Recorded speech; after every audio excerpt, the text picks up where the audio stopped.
Diabetes அப்படின்றது வந்து life style disease அப்படின்னு சொல்லுவோம்.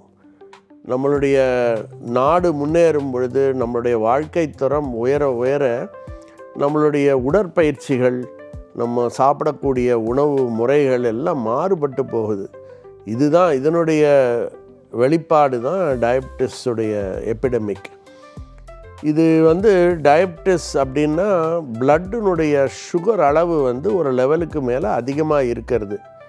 இதுக்கு வந்து டெஃபினிஷன் இருக்குது.